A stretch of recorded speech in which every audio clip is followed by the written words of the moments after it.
Hello everyone and welcome to another speed build video in The Sims 4. My name is Simon and today I'm building something for a collab that I'm part of. It's the Weddings for All collab hosted by Koki Creative and GoDebugYourself.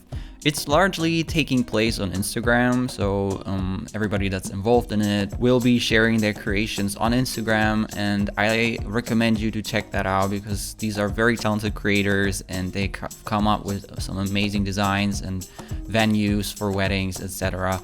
And yeah, you really should check that out. It's the hashtag Weddings for All. Be sure to not miss out on these amazing creations. I took it as an opportunity to build something on YouTube, however, and yeah, that's what we're doing here. So up front, we were allowed, or we were supposed to pick a limited amount of packs that we would be building with. So that included picking one world. So everybody who's taking part in this collaboration picked one world and everybody had to pick a different one. So I was a very quick one. I was very quick at this, and because I really wanted to build in T.O.O.L. We picked the packs like a while ago, and this was like, I think right after the My Wedding Stories pack came out, and I really was so looking forward to building in T.O.O.L. So I put my name in the sign up sheet real quick, and for the other packs I chose Dine Out, Perfect Patio, and because everybody was allowed My Wedding Stories, I was granted another pick, so an extra pack that the others wouldn't have, and I chose Get Together for that. The reasoning or the idea behind the limited pack situation was that the hosts really wanted to make the builds more accessible to, well, a larger number of people, so that the collaborators wouldn't use 10 to 20 packs and, yeah, significantly reduce the amount of people that could actually use this in their gameplay. So I really like the idea, and you know, pack restrictions is always a challenge, and I like a challenge. But I have to say, I was really happy that I was allowed another pack to use because I picked My Wedding Stories, and that was basically a given, so everybody could use that, because it would have been practically a base game only build to me, because just now I really realized that T.O.O.L. is basically the only great aspect of the My Wedding Stories game pack. Like the build mode, there's hardly anything. Like I didn't even have a nice brick wall or like a natural stone wall. Like this really there wasn't anything. So I was really happy to be able to work with Get Together as well, because I knew these had like a little rustic, very like Mediterranean brick wall paint situations, and that really made this a lot easier, because I really didn't like any of the base game stone patterns for the walls, and yeah, this just was such a lifesaver to me. What also was great about using Get Together was that I was able to use the ruins, the debug items that you see me you know, size up and down right there, and kind of incorporate these into the build. And what my starting point was a vineyard that served as a restaurant, but also a wedding venue. And I wanted to have a traditional look, like this rustic Mediterranean Dolce Vita exterior, but I didn't want to go full in, so I wanted to have like a modern edge to it, and that's why I went for a more modern or contemporary interior while having the outside look pretty much traditional, also with the remains of you know, like this castle, or like maybe it was a chapel at one point in the back. So this was maintained and would then now be used as the spot for the wedding ceremony to take place. I felt it was a good way to make the place for the wedding ceremony to be a little bit more interesting and a little bit more special, and yeah, have this romantic whimsy. But in general, this lot isn't all romantic and whimsy, but it's actually kind of cool on the inside. Like the restaurant is pretty modern, and yeah, I'm trying to blend like traditional and modern with it, and you'll see that once we get inside. Right now everything looks very traditional. And I had a lot of fun building that too. Also building all these different stories. Yeah, I felt like this gave this whole build really nice interest. Made this feel very special and, you know, very unique. And yeah, I had a lot of fun playing with those different heights and yeah, connecting the different levels. And here you see me build the place for the wedding ceremony. So here you see that the ruins serve as a very nice backdrop for the ceremony and creates this contrast with the modern wedding arch and like modern chairs. These are like one of the few items that came with my wedding stories that are actually nice, that I found useful. This canopy came with my wedding stories too, but I will remove that later on. I really wasn't happy with how the whole dance floor looked, and I went to it back again, you know, when I finished the restaurant, and yeah, it looks much better by the end. Here I used again some items from my wedding stories, like the round tables. These are kind of nice, but they do come with this tablecloth, and I don't find that very versatile. So I will use this now, like for this restaurant, but like I don't see myself using that much more in the future. The barrels are also kind of nice. I use this here as a table for like the guest book, where the wedding guests could, you know, sign their name and put their best wishes in. And I thought it was a cute little detail. And I was also kind of bummed that there wasn't like more flower arrangements for the table, like actual table centerpieces. And then I had to create my own by using this kind of stand with a flower on it, and I, well, hid it under the table so that it would look like the top part, the flower part, was actually like a centerpiece for the table. Yeah, but we're already in the inside, and in addition to the restaurant, I also put like a little what's it called, a winery in like a tiny little wine shop at the front of the build. And yeah, I had a lot of fun building this. This was really cute, like using these little barrels there, and I rarely ever use these, so this was nice for a change and kind of create the illusion of this kind of wine bar. And yeah, where you could have a wine tasting and, you know, buy lots of wine from the vineyard. Of course, this isn't functional, but it's just decorative and kind of adds to the illusion of this being a vineyard. And yeah, that's why I wanted to include this really bad. And my goal here was to keep it modern, you know, not go to repeat like the look of the exterior on the inside, but create a little contrast and, you know, keep it elegant and contemporary. And, you know, I chose mostly gray swatches, beige, and like this really nice muted dark blue. These colors mostly come with Dine Out, and that was a very useful pack for this, also because I wanted to make this a restaurant, of course.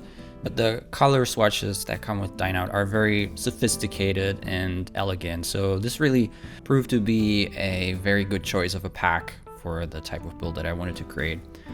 Okay, now I started building the restaurant, and I started off with the restrooms, and I didn't have a lot of space for those, so I went for like individual 2x2 rooms with individual sinks, so there wouldn't be like a shared sink for the stalls, but rather like a separate bathroom situation. And for the bar, I wanted to create something a little bit more interesting, so I went for this backdrop with a mirror and this display of the bottles, and I used the restaurant sign as like this design element to kind of block the mirror, and then you would just have this little strip in the middle. And I created another design element that was like hanging above the bar with different sized lampshades. And yeah, I just wanted to keep the bar very interesting, and I hope I achieved that. I couldn't really recall when I ever built an industrial kitchen. It must have been a long time ago, because I really don't know. It was like very new experience to me, it seemed, to build, you know, kind of figure out what was needed for gameplay and how I still could manage to make it look like an actual industrial kitchen. I don't know if I got that correctly, I have to say, so if there's like any violation of safety regulations, don't come for me. I don't know about that, and it is really not necessary for this game. So yeah, I just went what I felt was practical, but also looked nice. And yeah, eventually I ended up creating 2 sort of cubicles, I would say, for 2 chefs to work at. So they both have their separate sinks, separate workstations, and separate trash cans. So, well, I felt that was logical to me, and you know, the waiters would be able to access both of these easily.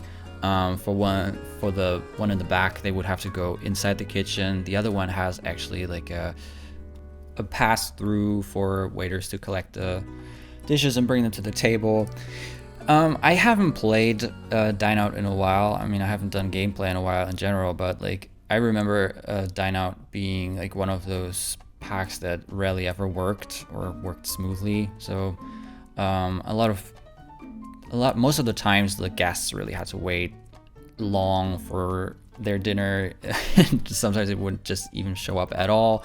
For no apparent reasons, the Sims would just not complete their actions, and then, you know, the waiters would just be standing around or talking to other tables and wouldn't pick up the food and bring it to, the guests. That was always very annoying, and that is why I really think Dine Out would be the next pack that they should give a do-over or like a refresh, so that the gameplay would actually work and or run smoothly. Restaurants are like such a nice feature to have in the Sims game, and yeah, it's such a great place for gameplay and where you could like bring your Sims with their friends. And yeah, it's just such a bummer that it doesn't work smoothly, and I hope that if we're getting a refresh of a pack, that it will be Dine Out. I think, if I now recall correctly, there's like whispers in the willows that Island Living will be the next one they want to give a refresh. I don't exactly know what they want to do there, but yeah, I guess I'll take any refresh, really. I take any like free update for a pack that I already have, rather than a kit, or rather than a new game pack or stuff pack or whatever. So yeah, I hope that they will do that again, like they did for Spa Day, because that update was really cool. I mean, personally, as a builder, I did not have anything to complain about with Spa Day, because this is just for building, it's a perfect pack. It has like a ton of floors and wall paint and furniture that are just super useful in various contexts. And yeah, but the additions that they gave us with the refresh were really great. And even for me, someone who didn't really need cry for a refresh for Spa Day, I was really happy about that. So I guess like I'll take any refresh, and I think even if it's for Island Living, they find a way to make it a little bit more interesting, probably, and I'm looking forward to that. But that being said, I hope that the next one on their list will be Dine Out, because this is like probably the most buggy game pack there is, and it's just so sad because there's so much potential, and I just wish it would work. I just skipped the entire lobby part here. I wasn't talking about that at all. So this was I was thinking about making this not only a restaurant, but like also like a sort of like bed and breakfast situation, maybe, so that at least like the wedding couple or like a couple of the guests who like came for the wedding from further away could potentially stay the night here. Of course, again, this is like not part of gameplay. There's no function like that, but like I just thought it would be nice to add this as a feature to make this seem a little bit more realistic and a little bit more authentic. So I included like these 2 suite, no, it's not a suite, it's just like 2 regular hotel rooms there with a bathroom, and yeah, you could just have your Sims stay the night there if you didn't feel like taking them home after the wedding for free, because it's, well, there's no bed and breakfast hotel function, so you could just have them sleep there and are free of charge. I would have preferred to have a bigger lot for this venue. Now I'm building, I believe, on a 30 by 40 because I really wanted to use the scenery of this particular lot. It's situated like on top of the hill, overlooking the ocean or overlooking the coast. And in order to get up there, you have to go past all these grape wines, and that obviously is like perfect for my idea of creating this vineyard as a wedding venue.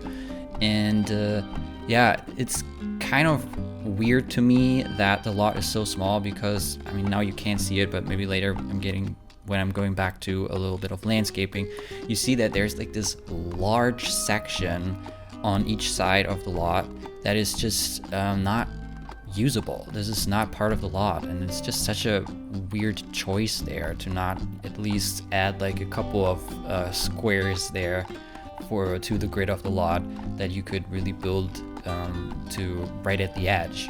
And I think it would have also looked so much nicer if I was able to place the ruins directly on the edge, so that it would look like this entire platform used to be the castle or the chapel. But well, I had to work with what the lot was offering, and yeah, it's fine this way. It's just like a weird thing I wanted to point out. And I'm back building the dance floor, and for this little custom canopy here, I have to credit my friend SimBuildBoy. You can find him on Instagram, and he's also part of the Weddings for All collab. I think he built something for Strangerville, and it's like this Arizona barn type of wedding, which looked pretty cool in the previews that he showed me. And well, he used the same technique, creating this canopy, and he also added like fairy lights to it, and used it, I believe, over the dining table situation that he created. So credit where credit is due. Check out his creations as well. He's on Instagram, and as I said, part of the collab. So yeah, I saw this, and because I wasn't really feeling what I built there with the canopy that came with my wedding stories, I was looking for something else to maybe make this a little bit more interesting. And yeah, this worked pretty nicely. And in case you're wondering how I turned around the poles there, I used T.O.O.L for that, which I also use for sizing up and down some objects. So if you see something turn green, I used T.O.O.L and manipulated the objects in game, because without the mod, the game wouldn't allow me to do that. Don't worry though, you won't need the mod in your game to download this and have this work for your gameplay. So go ahead, download it from the gallery, whether you're on PC, Mac, or the console. It's working fine. You don't need mods for that. My ID in the gallery is Tafissimo, just as this channel. Make sure to go to Instagram to have a look at the other creations that were built for this amazing collaboration, the hashtag #WeddingForAll collab, and give the creators some love on Instagram. You can find me on Instagram as well. It's Tafissimo_builds. It would be really awesome if you liked this video, if you left a comment and told me what you think of this build. And also, if you subscribed, that would really mean a lot to me, and it would help me grow this channel even more. So if you enjoy this kind of content, subscribe, and I hope to see you in the next one. Bye.